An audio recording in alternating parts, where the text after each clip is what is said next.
आदाब नाजरीन, डीडी उर्दू के इस खास प्रोग्राम हेलो डॉक्टर में मैं रतिका मेहरा आप सभी का तहे दिल से इस्तकबाल करती हूँ। हमारे इस प्रोग्राम में हम आपको बताते हैं सेहतमंद ज़िंदगी का राज ताकि आप बदल सकें अपने जीने का अंदाज़। नाजरीन, बदलते मौसम में कई तरह की बीमारियों का खतरा बढ़ जाता है और अगर ख़ास तौर पर बच्चों की बात करें तो उनमें वायरल फीवर, सर्दी, ज़ुकाम, खांसी जैसी बीमारियां देखने को मिलती हैं क्योंकि बच्चों की इम्यूनिटी बड़ों के मुकाबले कम होती है। इसीलिए ये बेहद ज़रूरी है कि इन सर्दियों के मौसम में बच्चों की देखभाल अच्छे से की जाए। अगर आपका अपने बच्चे की सेहत से जुड़ा कोई भी सवाल हो तो आप हमारे टोल फ्री नंबर पर कॉल कर सकते हैं और हमारे माहिरीन से अपने सवाल पूछ सकते हैं। लेकिन उससे पहले आइए देखते हैं ये स्पेशल रिपोर्ट।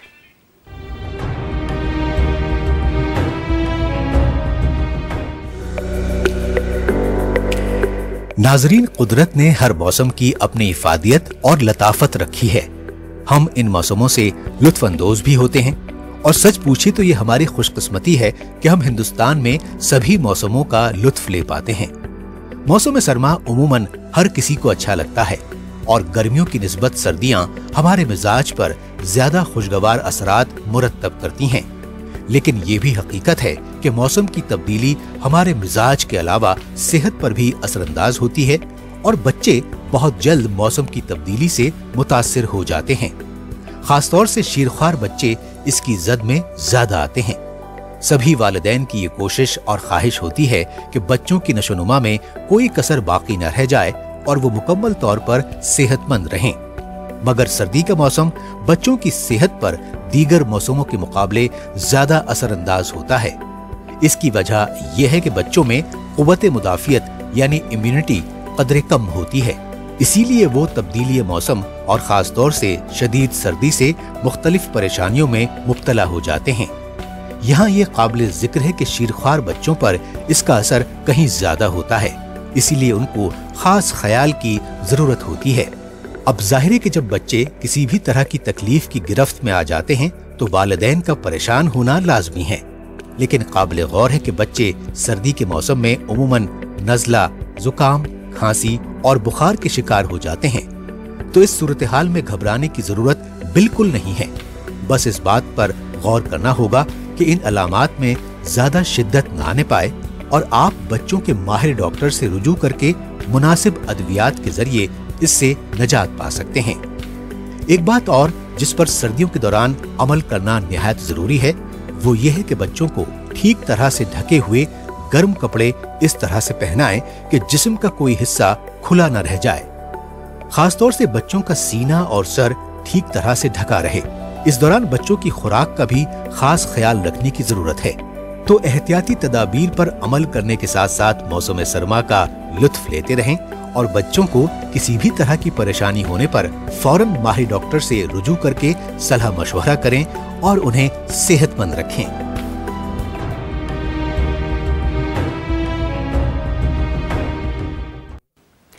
नाजरीन, बच्चे बहुत नाजुक होते हैं, इसीलिए जल्दी बीमार पड़ जाते हैं।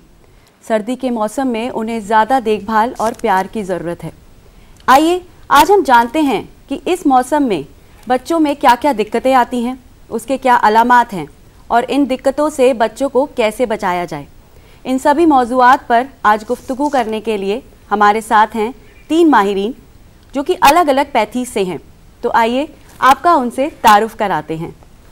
हमारे साथ हैं doctor Virendra Kumar, director, professor and head, department of pediatric, Kalawati Saran children's hospital, Delhi से। और हमारे साथ है doctor Raja Gopala S, associate professor, All India Institute of Ayurveda, ministry of AYUSH से। हमारे साथ है doctor Birendra Sharma, deputy director homeopathy, directorate of AYUSH से। आप सभी का हमारे प्रोग्राम में इस्तकबाल है।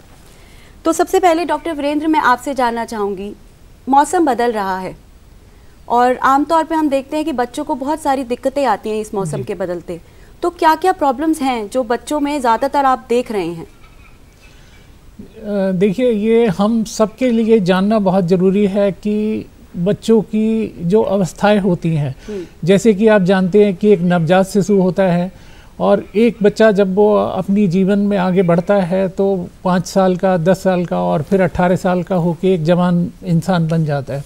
जी। तो उनकी अवस्था के हिसाब से उनकी परेशानियां भी अलग अलग होती हैं और हमें उनको पहचानना होता है। तो अगर थोड़ी देर के लिए हम नवजात शिशु की बात करें तो हम जानते हैं कि उनको सर्दी के मौसम में सबसे ज़्यादा ज़रूरी है कि जो हमारे बाहर का जो एनवायरनमेंट का टेम्परेचर है वो जब कम होता है तो उनको भी सर्दी लगने का खतरा हो जाता है। तो बच्चे के शरीर का तापमान भी कम हो सकता है और उसकी वजह से उसको नुकसान हो सकता है।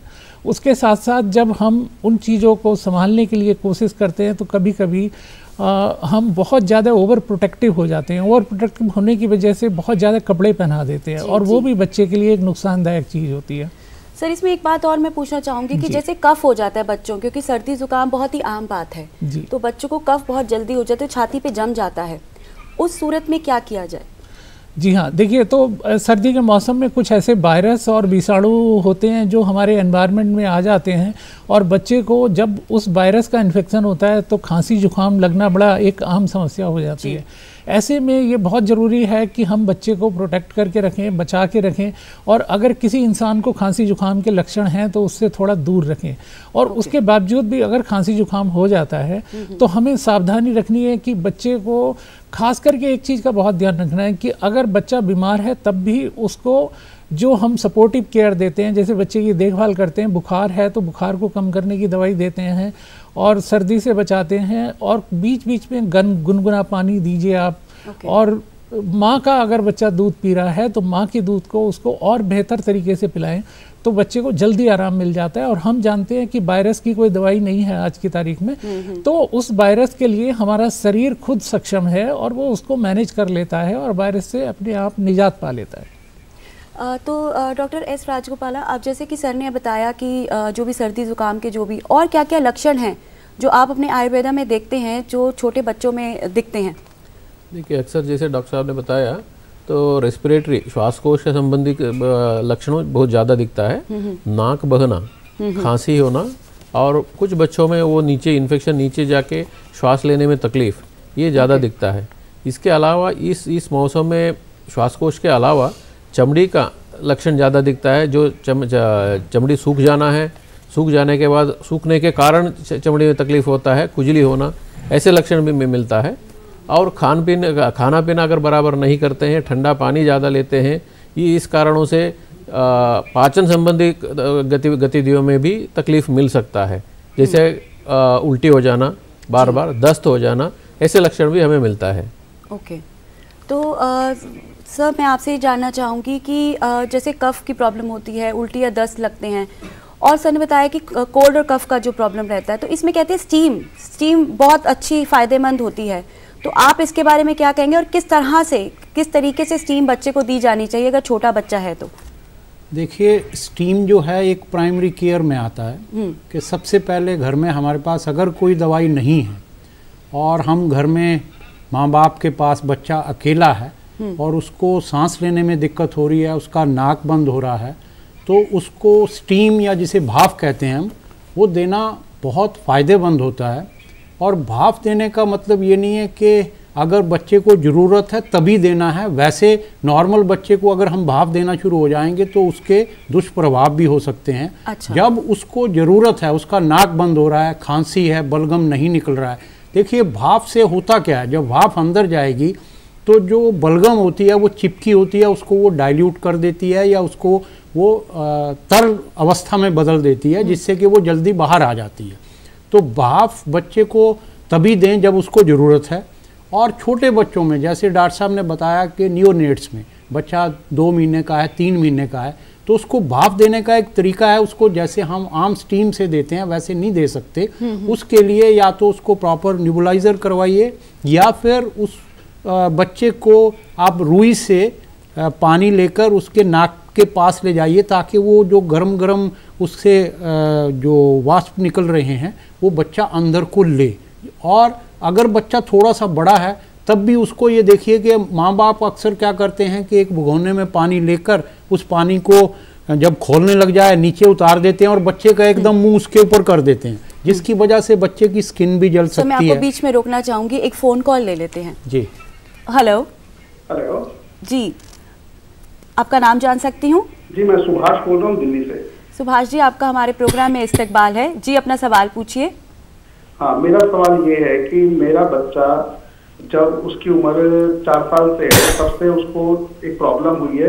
वो जब भी भागता दौड़ता है, खेलता है, तो उसके ना सर में ऊपर की तरफ दर्द बताता है। वो जब ज्यादा मेहनत कर लेता है। तो हमने एक डॉक्टर को दिखाया, डॉक्टर से कंसल्ट किया, तो एक डॉक्टर ने, नॉर्मल जनरल फिजिशियन ने बोल दिया कि भाई इसका सिटी स्कैन करा दो। तो फिर हमने किसी अच्छे डॉक्टर को दिखाया, उन्होंने कहा कि बच्चा वोमिटिंग वगैरह नहीं करता है तो सिटी स्कैन कराने की जरूरत नहीं है, इसको कुछ कैल्शियम आयरन वगैरह दो। तो हमने उसको कैल्शियम आयरन वगैरह देना शुरू करा, लेकिन अभी भी 1-2 साल होने के बावजूद भी जब भी वो खेलता है बहुत ज्यादा, तो कभी कभी उसको सर में बहुत पेन हो जाता है। तो इस सिलसिले में हमें क्या करना चाहिए? क्या फर्दर कोई ट्रीटमेंट लेना चाहिए या सिटी स्कैन कराना चाहिए? एक मेरा क्वेश्चन ये है। दूसरा सेम क्वेश्चन ये है कि मैं मेरे बच्चे के साथ जब भी वो खेलने जाता है या भागदौड़ करने जाता है तो सर में तो दर्द होता ही होता है, प्लस उसके जो काफ हैं, पैरों की पिंडलियां जो होती हैं, उसमें दर्द होता है। वो आधा घंटा 15-15 मिनट हमसे दबवाता है। अब हम उसको हमेशा पेन किलर नहीं दे सकते। तो ऐसा बच्चे में क्या, किस चीज की कमी के कारण ये होता है, क्यों ऐसा हो रहा है? क्योंकि हम तो उसको खिलाने पिलाने में अपनी तरफ से पूरी चीज का ध्यान रखते हैं, लेकिन ऐसा कौन सा विटामिन या प्रोटीन है जिसकी वजह से ये कमियां होती है, डेफिशिएंसी होती है, और इसको दूर करने के लिए हमें क्या करना चाहिए? ठीक है सर, डॉक्टर वीरेंद्र, आप क्या कहना चाहेंगे इसके बारे में? जी हाँ, देखिए, जैसे कि आपने बताया कि बच्चे की उम्र 4 साल से ज़्यादा हो चुकी है इस समय, और कई बार जब बच्चा अक्सर बहुत एक्सरसाइज करता है उसके बाद उसको सर में दर्द होता है, तो ऐसे लक्षण देखे जाते हैं। आमतौर पे कभी कभार होता है कि उसकी आँखों की रोशनी, जो उसको दिखाई देने वाली परेशानी है, जिसको हम कहते हैं विजुअल थोड़ा एक्विटी की प्रॉब्लम है, तो एक आप आँख वाले डॉक्टर को भी चेक करा लें, और अगर कोई नज़र की परेशानी है तो उसके लिए वो करेक्टिव मेजर्स लेंगे और ठीक हो जाएगा। इसके अलावा अगर ये नहीं है तो फिर हमें जो आम परेशानियां होती हैं बच्चों में, जैसे कि कैल्शियम की कमी होना और आयरन की कमी होना। आयरन की कमी होने से हम जानते हैं कि बच्चे को एनीमिया हो जाती है। एनीमिया होने की वजह से बच्चे को जितना एक्सरसाइज वो कर सकता है उसकी क्षमता कम हो जाती है, और वो क्षमता कम होने की वजह से उसके हाथ में भी दर्द हो सकता है, पैरों में भी दर्द हो सकता है, और अगर उसको बहुत स्ट्रेन करना पड़ता है तो स्ट्रेन करने की वजह से जो हमारे मस्तिष्क के बाहर जो हमारा सर का हिस्सा है, वहाँ की मांसपेशियाँ जब खींचती हैं तो उनमें भी पेन होने लगता है। तो इसके लिए आप एक चिकित्सक से उसका बच्चे का परीक्षण करा लें, और हीमोग्लोबिन का लेवल करा लें और कैल्शियम का लेवल करा लें। अगर ये नॉर्मल है तो बच्चे को कुछ एक्स्ट्रा करने की ज़रूरत नहीं है, कोई सीटी स्कैन की अभी आवश्यकता नहीं लगती है। और उसके बाद बच्चे का जो खाने पीने का हम ध्यान है उसमें आयरन और थोड़ा कैल्शियम की मात्रा बढ़ाएंगे तो बच्चा ठीक हो जाए। ओके, ठीक है सर, बिल्कुल ठीक कहा आपने कि खान पीन का आप ध्यान रखिए बच्चे का, और जो भी टेस्ट हैं वो ज़रूर आप अपने बच्चे के करवाइए ताकि सही से डायग्नोस हो पाए कि एग्जैक्टली क्या दिक्कत है। तो thank you so much sir. Sir, मैं आपसे जानना चाहूँगी डॉक्टर राजगोपाला कि जैसे बच्चे के जो न्यू बॉर्न बच्चा है, इन्फेंट बेबी है, तो उसमें अगर सर्दी ज़ुकाम की दिक्कत आती है, छाती जम जाती है, तो जनरली क्या होता है कि बच्चा फीड नहीं ले पाता है, तो उस टाइम पे मदर किस तरह से उसे फीड करे या क्या करे? देखिए, न्यू बॉर्न एंड न्यूनेट्स जो है ब्रेस्ट फीडिंग के ऊपर ही डिपेंडेंट है। उनका न्यूट्रिशन उसी के माँ के दूध के कारण ही होता है। तो वहाँ पे अगर नाक का समस्या या रेस्पिरेटरी कंप्लेंट आता है तो फीडिंग में ध्यान देना ज़रूरी ही है। नाक में कभी क्या होता है कि जो सिक्रीशंस है वो जम जाता है, तो जम जाता है तो क्रस्ट बन के उसके कारण भी उनको श्वास लेने में तकलीफ होगा।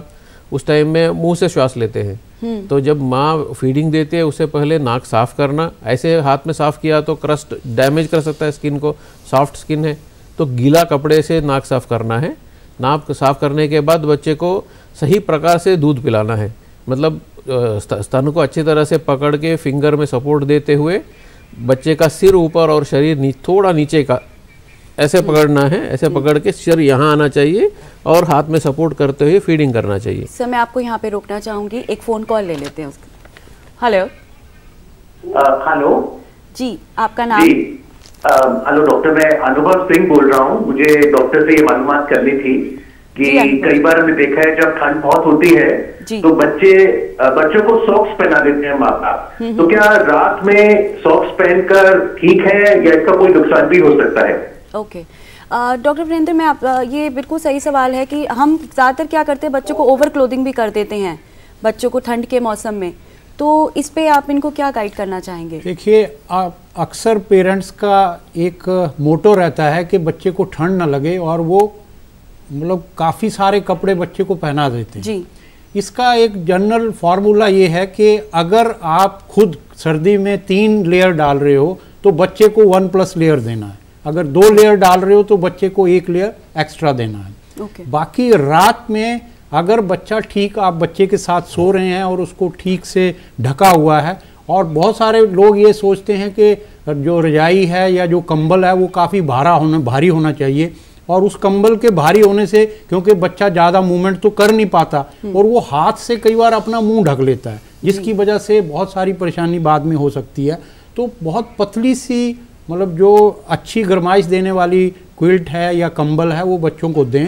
बाकी ओवर ज़्यादा कपड़े पहनाने से कोई प्रोटेक्शन नहीं होगा। उसके जो कवरिंग एरियाज जैसे हेड है, चेस्ट है, ये यूजुअली कवर होने चाहिए। और अगर बच्चा बाहर खेलने जा रहा है तो उस टाइम तो उसके लिए सॉक्स भी ठीक हैं, हाथ में भी आप कवर कर सकते हो, पर रात को सोते टाइम सॉक्स पहनाना कोई मतलब अप्रिशिएबल नहीं होता है। और सिर्फ कवरिंग ही सफिशिएंट है, जो कि बच्चे को कॉटन की कवरिंग हो या चाहे वुलन की कवरिंग हो, पर इतनी हो कि टॉलरेबल हो। बहुत सारे क्या करते हैं लोग के इतने सारे कपड़े पहनाते हैं कि बच्चा सारी रात परेशान रहता है, वो सोता नहीं है, और सुबह डॉक्टर के पास आते हैं कह रहे जी इसको नींद नहीं आ रही है। तो उसका कारण होता है कि हमने उसको ओवर क्लोथिंग कर दिया है। तो इस वजह से कई बार बच्चा गीला रहता है, उसकी वजह से भी उसको नींद नहीं आ सकती। तो बहुत सारे ऐसे कारण हैं जो माँ बाप को देखने चाहिए, और कवरिंग उतनी ही देनी चाहिए जितनी टॉलरेबल हो, जितनी वो सहन कर सके। बिल्कुल ठीक। तो सर एक कॉल ले लेते हैं, कॉलर हमारे साथ जुड़ना चाहते हैं। हेलो हेलो हेलो हेलो जी, क्या आप मुझे सुन पा रहे हैं? यस मैम, मैं सुन पा रही हूँ जी। आपका नाम? मैम मेरा नाम रूही है जी। रूही जी, और मैं डॉक्टर वीरेंद्र सर से बात करना चाहती हूँ। मेरा सवाल डॉक्टर साहब से है। मैम उससे पहले मैं कुछ कहना चाहूंगी। बताइए। आपका ये जो डीडी उर्दू का शो है हेलो डॉक्टर लाइव जी, मैम मुझे बहुत पसंद आया, और जो आपने अभी पिछले एपिसोड में इश्यूज उठाए थे हेल्थ के जी, मेरे लिए बहुत यूजफुल थे, और आपका जो आज का टॉपिक है वो मेरे लिए बहुत इम्पोर्टेंट है। तो मेरा सवाल सर से इसी से रिलेटेड है, तो प्लीज। सबसे पहले आपका बहुत बहुत शुक्रिया, आप हमारे प्रोग्राम को लाइक कर रहे हैं जी। अब अपना सवाल पूछिए। डॉक्टर जी, मेरा जो बेटा है वो 4 महीने का है, और अभी उसको 1-1.5 महीने पहले जो है थोड़ा सा जुकाम की शिकायत थी, और वो शिकायत उसको जब शुरुआत में थी तो मैं होम रेमेडीज करती थी, लेकिन उससे उसको कोई इम्प्रूवमेंट नहीं हुआ। तो मैंने पेडियाट्रिशियन से डील किया, तो जो मेडिसिन उन्होंने शुरुआत की उसके लिए, उससे मेरे बच्चे को कोई इम्प्रूवमेंट नहीं हुआ, बल्कि कंजेशन जो है उसका ज़्यादा चेस्ट में वो और बढ़ गया। तो दोबारा कांटेक्ट किया मैंने डॉक्टर से, और फिर उनकी मेडिसिन फिर दोबारा चेंज हुई, लेकिन उसके बावजूद भी उसमें कोई ऐसा इम्प्रूवमेंट नहीं है जो बहुत सेटिस्फैक्ट्री हो। ओके। और बच्चा अभी भी जो है काफ़ी परेशान है, बहुत डिस्टर्ब रहता है, रातों में बहुत नॉइजी उसकी ब्रीदिंग होती है बच्चे की। ओके। और तो इसी से मैं जानना चाहूंगी कि मैं क्या इसमें कर सकती हूँ आगे, दोबारा कंसल्ट करूँ पेडियाट्रिशियन को, या क्लाइमेट चेंज होने पे कुछ चेंजेस आएंगी इसके अंदर? आपने बताया आपके बच्चे की उम्र 4 महीने है। जी मैम। जी 4 महीने हैं इनकी उम्र। जी रूही जी, जैसा कि आपने बताया 4 महीने का बच्चा है, और उसको नाक से सांस लेने में भी थोड़ी परेशानी होती है, और बहुत परेशानी होती है, और खासतौर से डॉक्टर जब वो फीड करते हैं तो नॉइज ब्रीदिंग बहुत बढ़ जाती है, और रात के टाइम ज़्यादा बढ़ती है। जी, मैं कुछ 1-2 सवाल और जानना चाहूँगा कि जन्म के टाइम पे बच्चा ठीक था? बिल्कुल हाँ सर, बिल्कुल ठीक से हो। और बर्थ वेट कितना था, कुछ बता पाएंगे? सर उनका बर्थ वेट 3.2 था। अच्छा, और ये परेशानी सबसे पहले आपने कितनी उम्र पे ऑब्जर्व की थी? तो ये 2 महीने, ये नवंबर से इनको स्टार्ट हुआ था जी। हल्का फुल्का होना शुरुआत हुई थी इनकी, और धीरे धीरे जो है वो काफ़ी बढ़ गई, और मैं रेगुलर टच में हूँ डॉक्टर के, मैंने कभी कोई ढिलाई की नहीं इस चीज़ में। और एक चीज और पूछनी थी डॉक्टर साहब, क्योंकि शुरुआती जब स्टार्ट हुआ था विंटर तो मैं उनको छत पे लेके जाती थी धूप की वजह से, तो क्या वो रीजन बना कि कंजेस्शन का? अच्छा, घर में और किसी को कोई एलर्जी या इस तरह की परेशानी तो नहीं है? सर है, मेरी छोटी बेटी को है प्रॉब्लम, उसको भी थ्रू आउट द ईयर जुकाम की शिकायत रहती है और वो उतने ज्यादा नजदीक उस बच्चे के जाती है, तो वो भी थोड़ा मुझे लग रहा था कि शायद वो इशू है के साथ। और बच्चे को अपना ही दूध पिलाते हैं आप? नहीं सर, वो बॉटल पे ही है अभी, मेरी पीठ पे नहीं है। देखिए, जैसा कि आपने बताया, आप बच्चे का बहुत ख्याल करती हैं, उसके लिए आपकी जो कोशिश है उसके लिए भी बहुत तारीफ़ आपकी करनी चाहिए। और लेकिन कुछ ऐसी चीज़ें हैं जो हमें समझनी होंगी। जब तक बच्चा 6 महीने का होता है तब तक अगर हम बच्चे को सिर्फ माँ का दूध पिलाएं तो आप इस बात को अपनी गांठ बांध लीजिए कि 80% जो प्रॉब्लम्स इस एज में होती हैं वो अपने आप सॉल्व हो जाती हैं। तो एक तो हमें बदलाव ये लाना है कि अगर हो सके तो अपना दूध थोड़ा सा और उसको ज़्यादा मात्रा में पिलाएं और बोतल के दूध को थोड़ा कम करें, क्योंकि ऐसा करने से क्या होगा कि माँ के दूध के अंदर जो हमारी बहुत सारे पोषक तत्व होते हैं, प्रतिरोधक क्षमता बढ़ाने की जो सब्सटेंसेस होते हैं, चीज़ें होती हैं, वो बहुत अच्छी मात्रा में मिलती हैं और बच्चे की बहुत सारी परेशानी अपने आप दूर हो जाती है। अब जिस तरह से आप बता रहे हैं कि ये परेशानी करीब करीब 2 महीने के आसपास से हो गई है बच्चे को, तो ऐसे में हमें एक बार बच्चे को देखने की ज़रूरत है, उसका परीक्षण करने की ज़रूरत है और ये देखना है कि नाक के रास्ते में कहीं कोई रुकावट तो नहीं है। कभी कभार ऐसी चीज़ होती है कि किसी वजह से बच्चे के नाक के रास्ते में रुकावट हो रही है और उस रुकावट की वजह से ही बच्चे को ये सारी परेशानी हो रही है। तो वो एक ENT का विभाग होता है, नाक कान गले वाला जिसको हम कहते हैं, उस विभाग में अगर एक बार दिखाएंगे और उस चीज़ को हम जांच करके देख के ये कह देंगे कि हाँ ये नहीं है, तो वो जो आम हम सावधानियां बच्चों के साथ रखते हैं उससे ठीक हो जाता है। और जैसे जैसे बच्चे का शरीर बढ़ता है, जो बच्चे के सांस लेने के रास्ते होते हैं उनका साइज़ भी बढ़ता है और वो ये प्रॉब्लम अपने आप दूर हो जाती है। अब एक चीज़ और आपने बताई कि आपके घर में थोड़ा सा किसी सब्सटेंस को एलर्जी की टेंडेंसी है, तो आप ध्यान रखें कि ये परेशानी किस समय ज़्यादा होती है। अगर कोई एलर्जी की कोई चीज़ है जो कि किसी स्मेल से हो सकती है, डस्ट से हो सकती है, और ख़ास करके जो हम सर्दियों के कपड़े निकालते हैं और जो फर वाले कपड़े होते हैं उनको अगर हमने ठीक से धूप में नहीं सुखाया है तो उसमें एक माइट होता है, छोटा सा कीड़ा होता है जिसको हम आँख से देख नहीं सकते, वो परेशानी करता है। तो आप ज़्यादातर कॉटन के कपड़े इस्तेमाल करें और जो कंबल या रजाई इस्तेमाल कर रहे हैं तो उसको एक कॉटन के कवर में बंद करके इस्तेमाल करें। तो मुझे उम्मीद है कि ये सारी सावधानी रखने से बच्चे को बहुत इम्प्रूवमेंट आ सकता है। जी बिल्कुल, और mother milk is the best food for your child, इसका ध्यान रखिएगा। अब एक नेक्स्ट कॉलर हमारे साथ जुड़ना चाहते हैं। हेलो। हेलो जी, आपका नाम? मैम मेरा नाम शगुन है। शगुन जी, आपका इस्तकबाल है हमारे प्रोग्राम में। जी अपना सवाल पूछिए। हाँ जी। हाँ जी। हेलो। जी शगुन जी, अपना सवाल पूछिए। हाँ जी। एक्चुअली सर मेरी डॉटर 7 इयर्स की है। ओके। हाँ जी, उसको ना सर एक्चुअली ना हिकअप्स जब स्टार्ट होते हैं तो मतलब वो रुकते ही नहीं है। जैसे सुबह अगर लगते हैं तो वो शाम तक मतलब उसको रहते ही है। ओके। हाँ जी। ओके। और ये प्रॉब्लम उसको 1 ईयर से है। ओके। हाँ जी। डॉक्टर राजगोपाला, आप इनको किस तरह से है? हिकअप शुरू होने का कुछ कारण आपने देखा है? किस कारण से हिकअप? किस कारण से जो हिकअप्स हैं? एक्चुअली सर आपकी आवाज क्लियर नहीं आ रही। शगुन जी, किस कारण से जो हिकअप्स हैं वो आप कोई वजह कोई आप जानते हैं कि किस वजह से वो शुरू होते हैं? मैम ऐसा कुछ भी नहीं है, मतलब नॉर्मल जैसे होता है वैसे ही, बस को सडनली कभी भी स्टार्ट हो जाते हैं। और वो हिकअप्स मतलब उसको चाहे मतलब हम पानी भी पिलाते हैं और या कुछ देते भी हैं तब भी नहीं वो रुकते मतलब। बच्चे का कुछ और तकलीफ है, कुछ दवा कुछ चालू है? नहीं सर, ऐसा तो अभी कुछ भी स्टार्ट नहीं किया। ऐसा कुछ भी नहीं है? हाँ जी। अपने आप बंद हो जाता है क्या हिकअप? मतलब सर इसको टाइम लगता है, 3-4 आवर्स लग जाते हैं बंद होने के लिए। बच्चे का पेट साफ होता है नहीं होता है? हाँ पेट तो सर क्लीन हो जाता है, साफ हो जाता है। हाँ जी। और कोई कारण आपने नोटिस किया है बच्चे में? कुछ खान नहीं, ऐसे तो सर बिल्कुल ठीक है, ऐसा कोई वो नहीं है, बस इसको हिकअप की ही प्रॉब्लम रहती है, बाकी तो सब ओके है। नहीं, हिकअप देखिए बहुत कारणों से आ सकता है। फ्रीनिक नर्व इरिटेशन बोलते हैं, उसका कारण भी आ सकता है। पेट अगर साफ नहीं होता है उसके कारण भी आ सकता है। ये क्या कारण है बोल के एक बार देखना पड़ेगा। गर्म पानी पिलाइए, पानी जो पिलाते हैं बच्चे को वो गुनगुना गर्म पानी पिलाइए। तो सर जब ये हिकअप्स आ रहे हों इनके बच्चे को, तो उस समय हम वो गर्म पानी बच्चे को मतलब गुनगुना पानी उस समय पिला सकते हैं? गुटके में पिलाना, ऐसे नहीं है कि एक गिलास पूरा पिलाना बोल के, थोड़ा थोड़ा होके पिलाना है, वो दे दीजिए।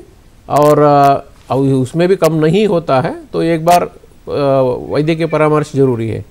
ओके, तो आप ये जो भी सर ने बताया गुनगुना पानी का इस्तेमाल कीजिए, और अगर फिर भी ये दिक्कत बनी रहती है तो एक बार आप अपने प्लीज़ डॉक्टर से कंसल्ट कीजिए। जी डॉक्टर वीरेंद्र, मैं आपसे जानना चाहूँगी कि हाइड्रेशन बहुत ज़रूरी होता है, चाहे बड़े हों चाहे बच्चे हों, हाइड्रेशन बहुत ज़रूरी है पानी। पर जब भी सर्दियों का मौसम आता है तो हम देखते हैं कि बच्चों जो पानी होता है वो नहीं पीते हैं इतना ज़्यादा, तो उनमें भी डिहाइड्रेशन की प्रॉब्लम्स आ जाती हैं। तो ऐसी क्या चीज़ हम करें कि जिससे कि उनकी जो पानी की कमी है उनके शरीर में वो पूरी की जा सके?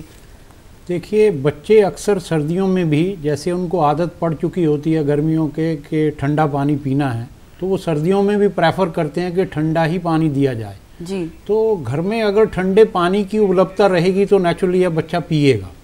तो अगर आप बच्चे को गुनगुना पानी देते हैं पीने में तो उससे बहुत सारी उसकी जो अपर रेस्पिरेटरी ट्रैक की प्रॉब्लम्स हैं वो 50% कम हो जाती हैं। दूसरा ये है, जितने भी मतलब जब भी हम ये देखते हैं अक्सर के माँ बाप बच्चे को कहते हैं, कभी नहीं कहते कि पानी पी लो, बच्चे हमेशा खुद ही पानी पीते हैं। तो सर्दियों में वैसे भी प्यास कम लगती है क्योंकि हमें पर्सपिरेशन कम होता है, तो बच्चे को खुद ही आप माँ बाप इस बात का ध्यान रखें कि उसको पानी की आवश्यकता है और पानी उसको देना चाहिए। पर ये पानी देने में सिर्फ गुनगुना पानी प्रेफर करें। मेरी ये सबको एक गुजारिश है कि सर्दियों में अगर गुनगुना पानी पूरा परिवार भी अगर इस्तेमाल करे तो उसमें कोई नुकसान नहीं है, उसमें फ़ायदा ही है। और दूसरा, पानी की मात्रा अक्सर इतनी होनी चाहिए। 2 मिनट आपको बस रोकना चाहूँगी, एक कॉलर है हमारे साथ जुड़ना चाहते हैं। Hello, good evening everyone. Good evening. मेरा 9 मंथ्स का छोटा बेबी है, मुझे उससे रिलेटेड क्वेरी है जी। And thank you for keeping such a wonderful programme on newborn babies, it's so informative.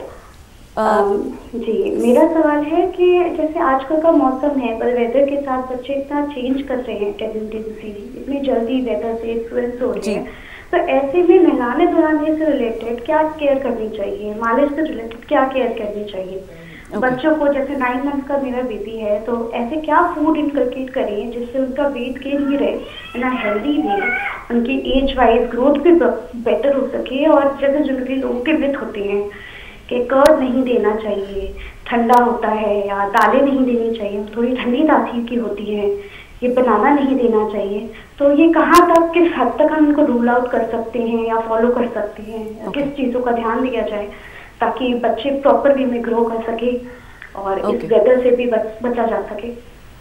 So basically ये जानना चाहती हैं मैं आप तीनों से कि ये एक बच्चा जब बॉर्न होता है या बड़ा होता रहता है तो किस तरह की डाइट हो गया, या उससे पहले उसको किस तरह से नहलाया धुलाया जाए, मालिश करना ठीक है कि नहीं, तो ये सब चीज़ें। तो पहले मैं आपसे जानना चाहूँगी डॉक्टर वीरेंद्र की इसमें आप क्या कहना चाहेंगे? जी सना जी, आपका बहुत ही वाजिब सवाल है और हर माँ बाप को ये जानना बहुत आवश्यक होता है कि हम अपने बच्चे के खान पीन का किस तरह से ध्यान रखें।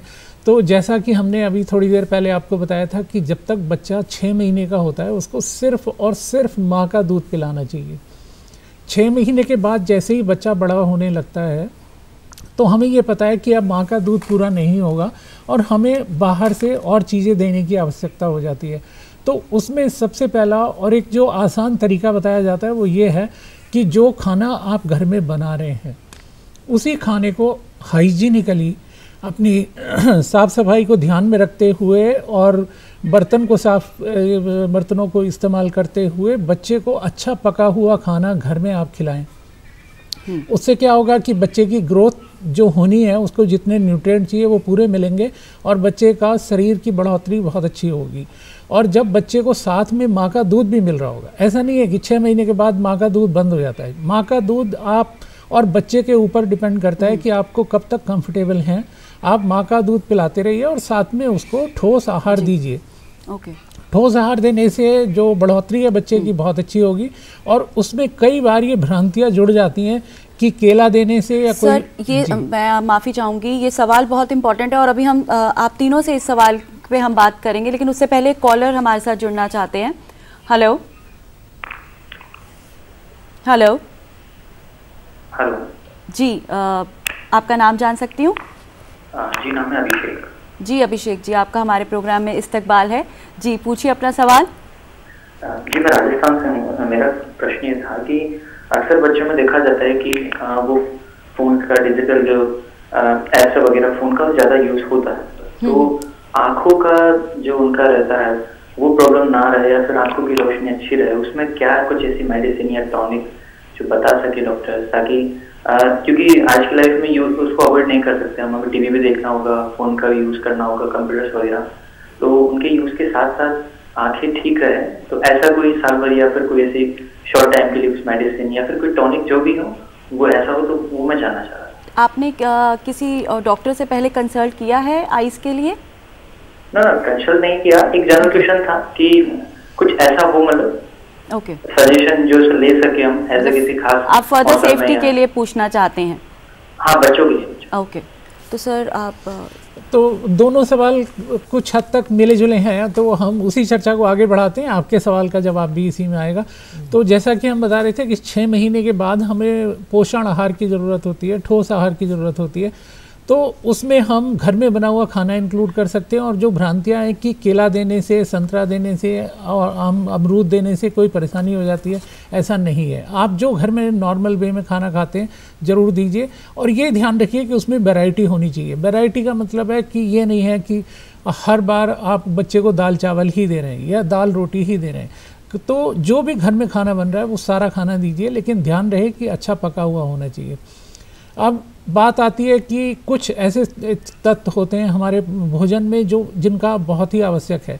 उसमें आयरन है, विटामिन ए है। अब विटामिन ए हम जानते हैं कि हमारी नज़रों से, उनकी देखने की हमारी क्षमता से, आँखों की रोशनी से जुड़ा हुआ होता है जी। अगर किसी बच्चे को विटामिन ए की कमी हो जाए तो उसको ये आमतौर पे देखा गया है कि रात को देखने में परेशानी होती है या उसकी नज़र में कमजोरी आ जाती है। तो ये ध्यान रहे कि जिन चीज़ों में विटामिन ए है वो ज़रूर खाएं। अगर आप नॉन वेज खाना खाते हैं सर, रोकना चाहूँगी, बहुत सारे कॉलर्स हैं जो एक्चुअली बहुत सारे सवाल हैं हमसे पूछना चाह रहे हैं। तो हेलो हेलो हाँ जी सर, आपका नाम? गौरव मिश्रा बात कर रहा हूँ, जयपुर जिले से। गौरव जी, आपका इस्तकबाल है हमारे प्रोग्राम में। जी अपना सवाल पूछिए। मैडम, ऐसा है कि 3 महीने का हमारा बेटा है। अच्छा जी। 24 घंटे में मात्र 3 से 4 घंटे ही सोता है। अच्छा। तो उसके स्वास्थ्य के लिए मतलब कितना अच्छा है, मतलब ऐसा मतलब क्यों हो रहा है? मतलब आप कह रहे हैं कि सिर्फ दिन में 24 घंटे में आपका बच्चा 3 से 4 घंटे के लिए ही सोता है? जी सर। और एक समस्या और है मैडम। जी बताइए। दूसरी समस्या यह है कि हमारी पत्नी को मतलब दूध कम बनता है, तो बाहर का दूध पिला रहे हैं हम लोग, तो मतलब बाहर का तो कितना मतलब सही है? क्या आप दोबारा अपना सवाल ये वाला दोहराएंगे?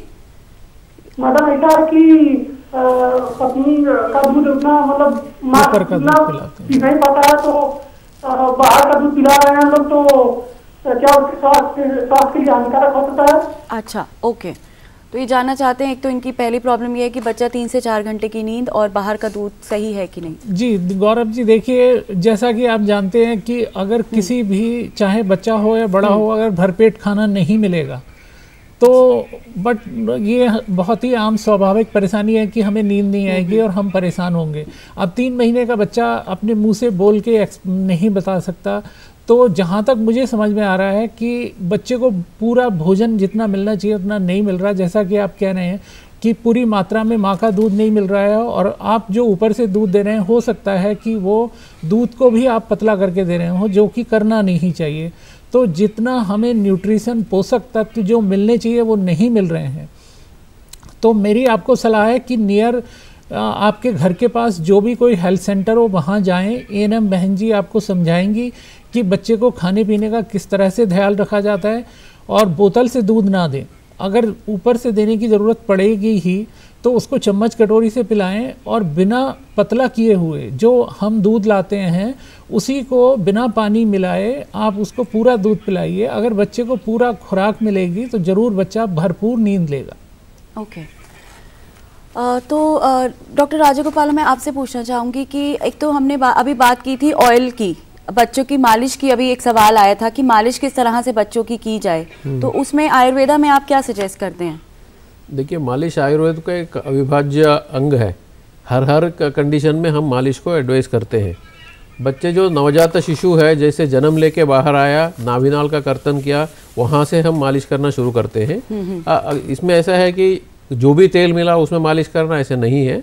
अभी ठंडी का मौसम में खासकर अगर बोलेंगे तो आयुर्वेद में तेल 2 प्रकार का मिलता है। एक तेल का गुण होता है ठंडा और दूसरा होता है गर्म। अभी यहाँ जो उत्तर भारत में जो हम उपयोग करते हैं मस्टर्ड ऑयल, नारियल का तेल और मस्टर्ड ऑयल का आप कंपेयर करेंगे तो नारियल का तेल ठंडा और मस्टर्ड ऑयल गर्म होता है। तो मस्टर्ड ऑयल का मालिश करना चाहिए और रोज़ मालिश करना चाहिए। अब मालिश कब करेंगे ये प्रश्न है।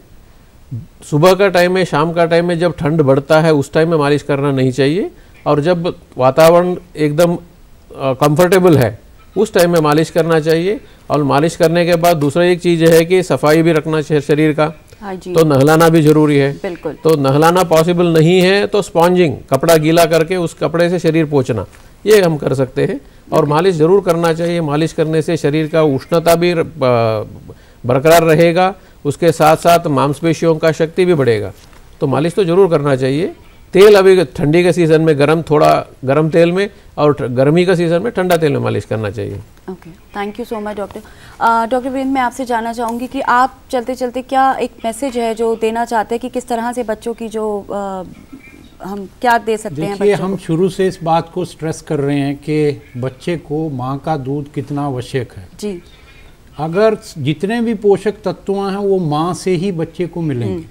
सेकंड, जो इम्यूनिटी है, जिसको हम बाहर ना इंजेक्शन से ले सकते हैं ना किसी टॉनिक से ले सकते हैं, वो माँ के दूध में, जैसे फर्स्ट माँ का दूध जो क्लस्ट्रम होता है उसमें मैक्सिमम इम्यूनिटी बच्चे को जाती है। तो माँ का दूध उतना ही इम्पोर्टेंट है जितना लोग किसी टॉनिक को ढूंढते हैं या किसी दवा को ढूंढते हैं। माँ के दूध में सभी वो चीज़ें अवेलेबल हैं जो बच्चे को, एक तंदुरुस्त बच्चे के लिए चाहिए। और माँ के दूध की सबसे बड़ी खासियत ये है कि माँ का दूध नेचुरल टेम्परेचर पे है, रात को उठना नहीं पड़ता है, गर्म करने की ज़रूरत नहीं है, बच्चा पूरी फीड लेकर छोड़ देगा अपने आप, ओवर फीडिंग नहीं होगी। तो मेरा सबसे अहम ये है कि माँ का दूध। दूसरा ये है कि बच्चे को, अक्सर हमने ये देखा है कि माँ बाप जब भी कभी बच्चा बीमार होता है तो उसको घर पर ही ट्रीट करना शुरू कर देते हैं, सेल्फ मेडिकेशन करते हैं। ये नहीं पता लगता कि उसकी डोज कितनी है, उसको कैसे देना है। अगर किसी से सुन लिया कि इसको बुखार है, इसको फलां दवाई दे दो, वो देना गलत है, उससे उसका नुकसान हो सकता है। बिल्कुल सर, आपने बिल्कुल ठीक कहा कि बच्चे को मदर मिल्क तो इम्पॉर्टेंट है ही, और जो भी मेडिकेशंस हैं वो डॉक्टर की सलाह पे ली जाए। तो चलते डॉक्टर वीरेंद्र, मैं आपसे आखिरी सवाल पूछना चाहूँगी कि आजकल जिस तरह से देख रहे हैं कि हैंड सैनिटाइजर्स का जो बच्चों को कहा जाता है इस्तेमाल वो भी करें हर वक्त, जैसे हम लोग अपना हैंड सैनिटाइज करते हैं, तो वो कितना ठीक है बच्चे की हेल्थ के लिए? और एक छोटा सा मैसेज जी, जैसे कि बताया गया कि माँ का दूध बहुत ज़रूरी है, उसके साथ हमें नियमित रूप से टीकाकरण करना भी उतना ही आवश्यक है। क्योंकि नियमित टीकाकरण करने से जो हमारे एनवायरनमेंट में बहुत सारी बीमारियां हैं उनसे बच्चे का बचाव होता है। और जब बच्चा 6 महीने का बड़ा हो जाता है तो उसको ठोस आहार देना भी बहुत ज़रूरी है। अब जहाँ तक सवाल आता है कि सैनिटाइज़र का, देखिए अगर बच्चे सिर्फ घर में हैं और छोटे बच्चे हैं तो उनको आप साबुन पानी से हाथ धोने में ज़्यादा ध्यान दें बजाय सैनिटाइज़र के इस्तेमाल करने के। और जो बच्चे बाहर जा रहे हैं, घर से बाहर जा रहे हैं, तो जिस समय वो घर से बाहर से खेल के घर में आ रहे हैं उस समय सैनिटाइज़र इस्तेमाल करें और साबुन पानी से उनके हाथ धुलाएं। बीच में जब भी बच्चे को खाना देना है या शौच से आना है बच्चे को लौट के, तो उस समय साबुन पानी से हाथ धोने में ज़्यादा हमें स्ट्रेस देना चाहिए। बिल्कुल। तो जितना कम से कम हो सके अपने बच्चों के जो सैनिटाइजर्स है वो कम से कम यूज़ कीजिए, बच्चों को हेल्दी डाइट दीजिए, बहुत ज़रूरी है बच्चे का ख्याल रखना, स्पेशली इस सर्दियों के मौसम में।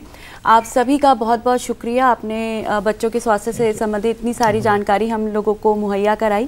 Thank you so much.